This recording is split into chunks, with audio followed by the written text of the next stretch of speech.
Hey everyone, this is Ryan from XLogix, and welcome to the first video in the module about pivot tables. Pivot tables are one of Excel's most powerful features. A pivot table allows you to extract the significance from a large, detailed data set. It basically takes the tables in Excel, which is here, tables, but it adds a lot more customization. So you can easily summarize complex data. So in this video, we're going to make a practice data set and use the pivot table to summarize it. Let's go ahead and create our data set to use and to use the pivot table to summarize. So we can really do anything. Why don't we do electronics?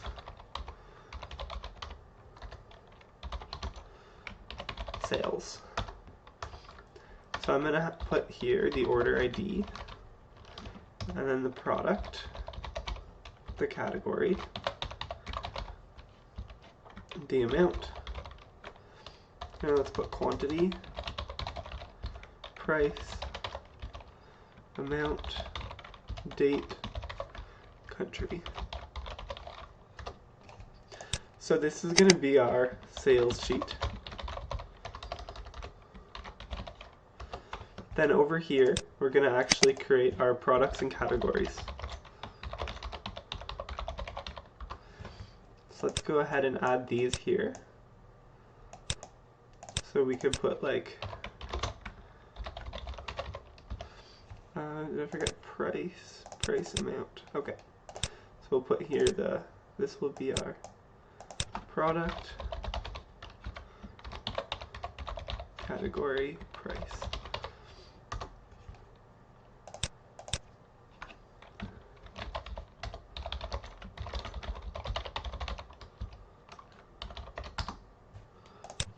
So I'm just going to add some stuff.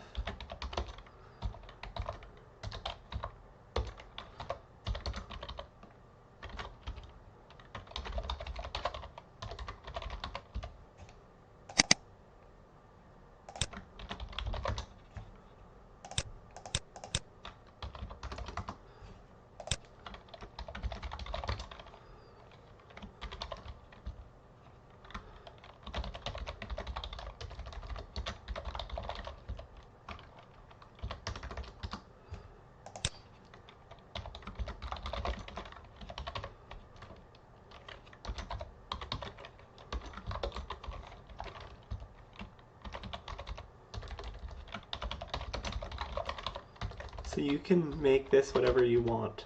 It shouldn't matter as you follow the video. But I'm just going to add a couple more things. So let me just add like keyboard, mouse, could add drone,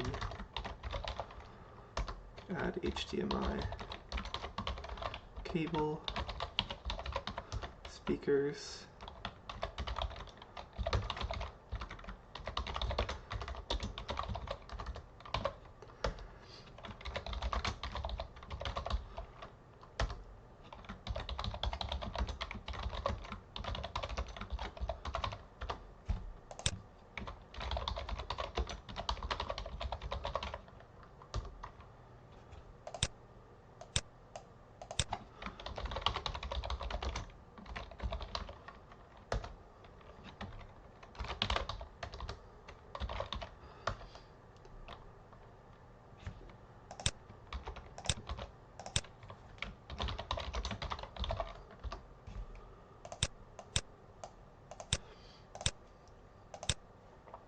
Perfect. I'll just go ahead and fill out the rest of the prices.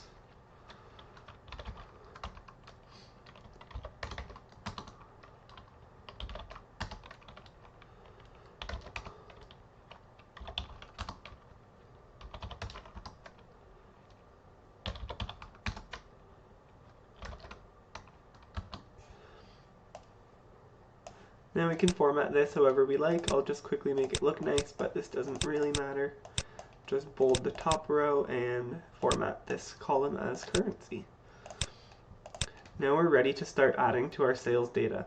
Because we've made this table, whenever a customer purchases a product, we can select the product and the category and price will automatically fill themselves out. So let me just format this as well.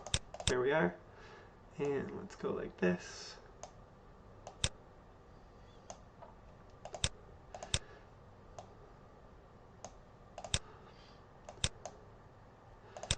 So for our order ID, let's just give each one a random. Just do ran between, and let's go 1000.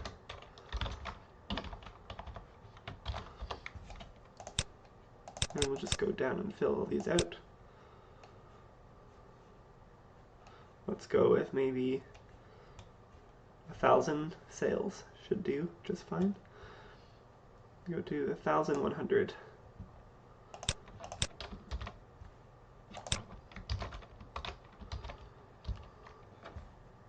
And we'll paste these as values so they stop randomizing.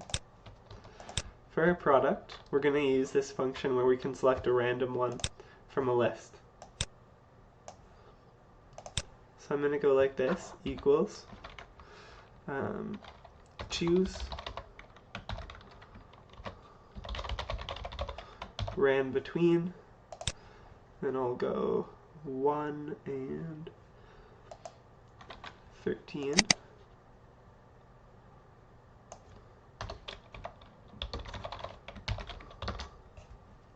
And then my list is here.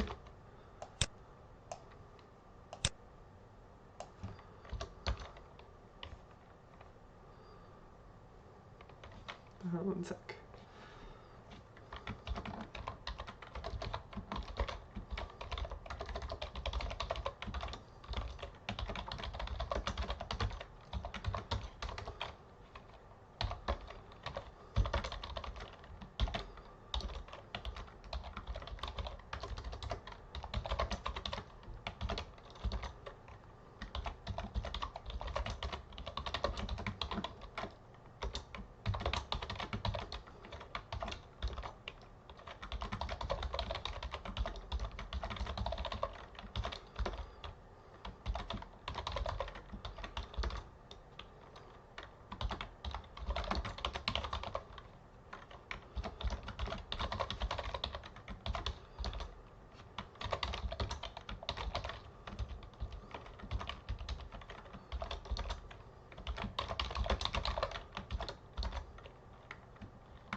And once you've listed all your products, you can close off the bracket, hit enter, and found a typo here. Let me add my spaces.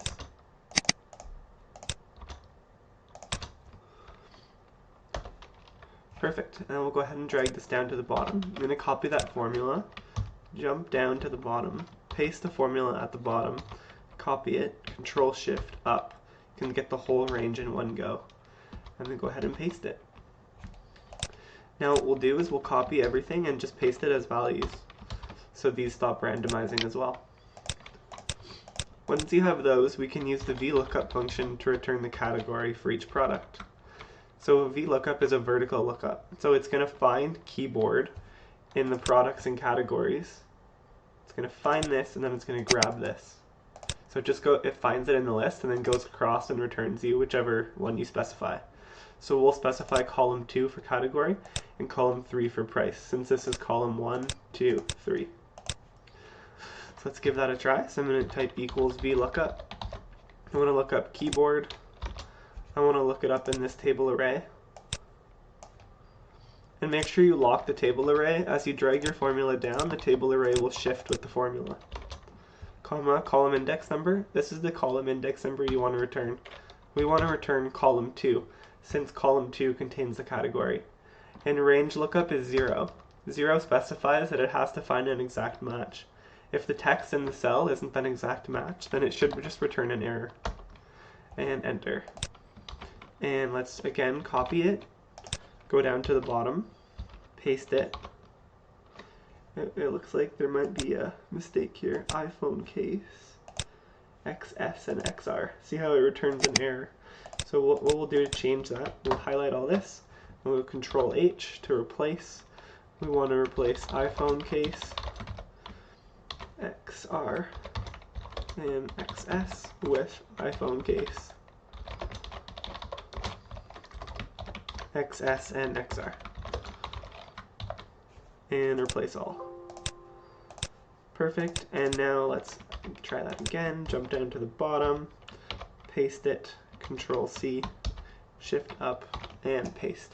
Now if we have no errors here, then that means that our formula that put the product in contained all the right text, and the text matches the text here in the product column. Now we want to generate a quantity for each purchase. Let's put the quantity as a random number between maybe 1 and 15, or 1 and 20. And same thing, we'll just align it to the left, copy it, jump down to the bottom, paste it, copy that, jump up to the top, selecting the whole column and paste it. Once you're there, you can copy everything, jump back up to the top, and just paste it as values. For our price, we're going to use the VLOOKUP function again. So we're going to look up the keyboard, and we're going to look it up in our products and categories table array. And remember, once again, to lock these cells so they don't shift. Comma, you want to, this time instead of looking up the category in column 2, you want to look up in column 3 and only exact match. And enter. And that's going to return the price for each product. We'll line it to the left and same thing, we'll just jump down to, we'll copy the cell, we'll use the column next to it to jump down to the bottom, paste it, Control C, jump up to the top, holding Control and Shift to highlight the whole column. Then we'll just go ahead and right click and paste. That's going to paste your formula everywhere. And I'm just going to remove the decimals since we didn't give any of our, it's not working, this is currency. There we go. The amount is simply the quantity times the price.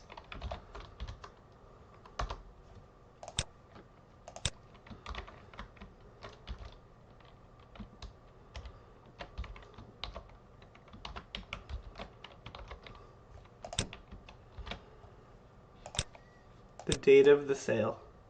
For the date of the sale, let's just make it date, use the date function. You can make the year a random year.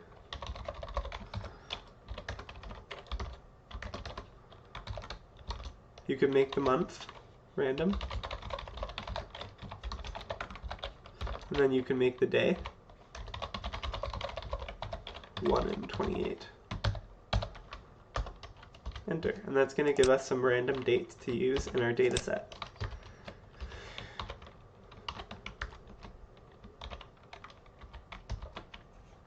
Now don't worry about sorting based on date right now. That makes the most sense when we sort this data set, but we'll just use the pivot table to do that for us really easily.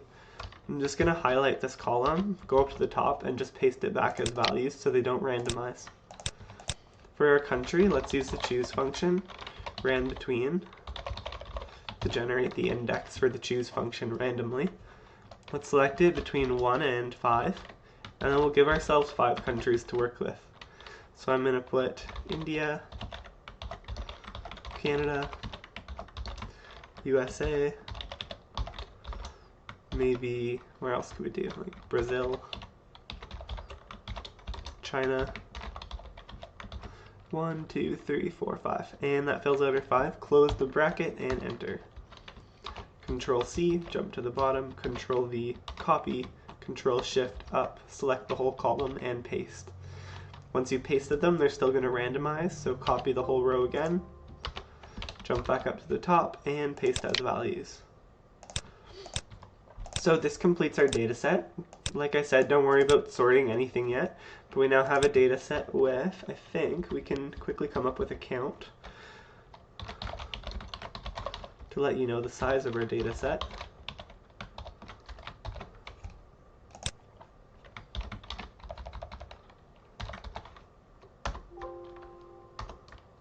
We have 8,768 items in our data set. Does that make sense? No, it does not make sense.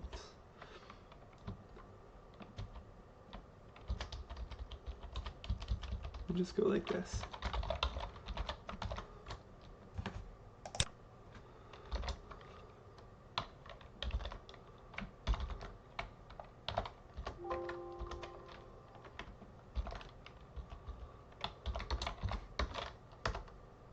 Perfect. We have 1,097 items in our data set. That makes the most sense, and then we'll just have to subtract 2 because we have our electronic sales and order ID as well. So we have 1,095 items in our data set. And how I quickly came up with that count, I just used the COUNTIF function, so it's going to count if, and my range to count if is column C. The argument is not equal to, in quotation marks, and blank blank. Blank blank is just denoted by quotation, close quotation. So there's nothing inside here. And that means that Excel is going to count each cell as long as it's not equal to empty. There we have it. In the next part of the video, we'll make our pivot table. Since we have our data, it's now time to create our pivot table. So let's make a dashboard sheet where we can display data from the sales data sheet. To create the dashboard, I want to use a pivot table, and we'll add some filters to summarize this data set. First thing that we'll do is we're just going to highlight all of our data. To highlight it quickly, all you have to do is just put yourself on the leftmost top of your table. Hold Shift and Control, jump to the right, then hold Shift and Control and hit page down, or just the down arrow. Now you've selected your whole table. With your whole table selected, go to the Insert tab on the ribbon and click Pivot Table. It's going to bring up a sheet that will allow you to create the pivot table. Our range is already selected because I highlighted the whole table. Be careful that if you have spaces in your data, like empty rows, that you remove them before you go to select it all, or you might leave part of your data set out of the pivot table. Here we're going to use an existing worksheet and select a location to place the pivot table. Click this up arrow here, and that will allow you to just browse through your workbook and select the worksheet and the cell where you want to place it. I want to place my pivot table on the dashboard sheet at cell, maybe let's do C4, and click OK. Here's our pivot table. Pivot tables confuse people because at first they just look completely blank and there's nothing there. We just have to add it ourselves. So we'll just expand this area here to create the pivot table fields. Filters are filters that will appear above your pivot table. So they allow the data in the pivot table to change based on the filter you select. For example, I could add maybe country to the filters. And what that would do is create a drop down here where I can select a specific country, and then the data in my pivot table will only display based on the selected country. We can leave that for our first filter. For the columns, let's put the quantity. Maybe for our rows, we'll put product. For the columns, let's put the quantity. Oh, that doesn't work well. We want to put the sum of the quantity, so we can see the total number sold for each country, and then the sum of the price as well, or sorry, the sum of the amount, so we get the total amount. Perfect. And then we could also create a filter for category, and we could also create a filter for date. So I'm going to close this out and we'll see how it looks, and we'll just explore it slowly. Let's go ahead and make everything a little bit bigger and just apply a white background. Since this is our dashboard, it'll be easier to use. And let's go ahead and format our pivot table. If you click anywhere on the pivot table and go to, let me just remove the background here so there's no background, no fill, no fill. Okay, click anywhere in your pivot table, see up here where it says Pivot Table Tools, I'm going to click on the Design tab. I can just scroll through different designs for the pivot table and change it. So we'll just settle on something that looks nice here. That looks cool. And let's go here and bold, and bold. Can shift everything down. So our first cell here could say select a filter.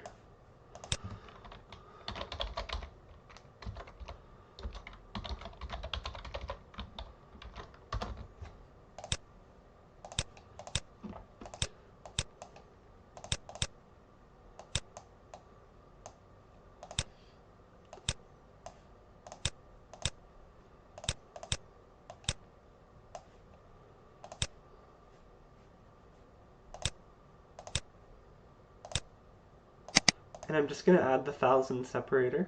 So you click here on number, click on more number formats. Number, we'll use the 1000 separator with 0 decimal places. And we might as well just center these. Perfect. So our pivot table is useful because it automatically summarized everything for us. We have these filters above, and the filters above make it useful because the pivot table doesn't need to display a column for country, category, or date. You can simply filter it by using it up here. It's basically the same as a slicer. So I'm going to select country, and I can see in the drop down all the countries. So if I only want to browse sales in USA, I'll just select that, and you can select multiple items as well. So now we have just the sales for USA.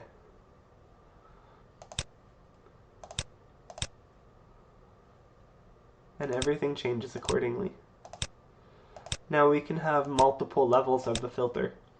I could say I want to see sales in Canada for computer accessories. You can see we sold keyboards, mouse, and speakers. And our total sales are $21,015. Make sure we format that cell as currency as well. If you want to clear the filters, just select the drop down and just go back here and select all.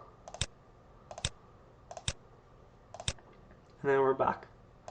So we can see our best-selling category looks like Apple Mac computers.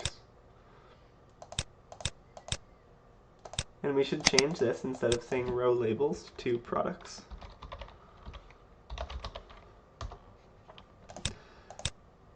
Perfect.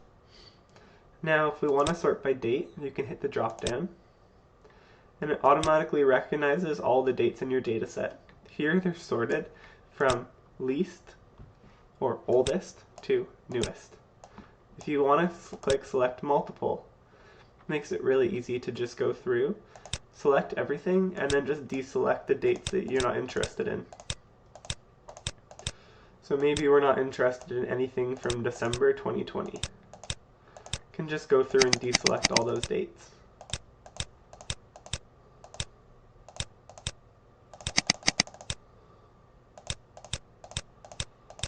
And OK.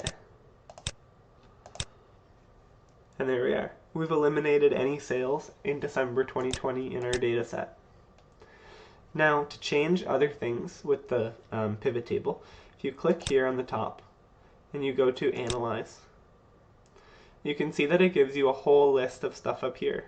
So you can add a slicer to your pivot table, a timeline, you can add lots of stuff. Since we have dates in our data set, see if we add a timeline. The timeline is really useful. So you can see here all of our sales, and you can select specific months.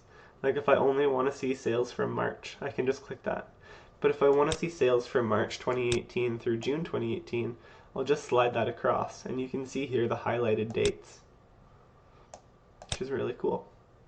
You can also change the formatting of your slicer to whatever suits your data set best. Let's go back here and click on the pivot table. Again, go to the Analyze tab.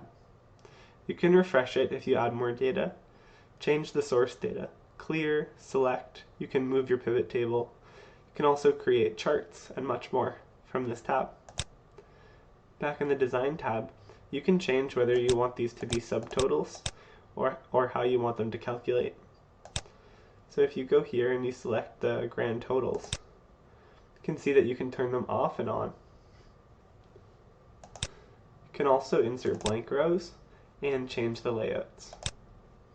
But this works for our purpose of summarizing the sales data, because currently we can filter based on country, we can filter based on category, we can filter based on date, but that's a little hard because you got to select each individual date that you're looking for. So it might be easier to just use the slicer for the date.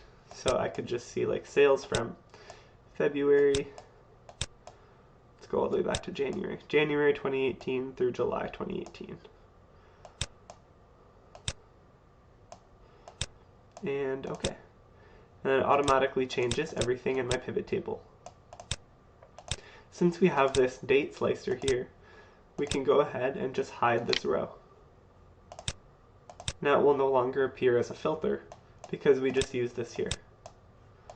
To add another slicer, just click anywhere in the pivot table, go to the Analyze and click Insert Slicer. I can also add a slicer for category, which might make it easier for users to select a category. Once I have this slicer, I'd go ahead and just remove this row as well. So now, a user who wants to summarize their data in the pivot table will simply select the country, then select the date range that they're interested in, and then select the category that they're interested in. And they can see the total sales in this time range for this category.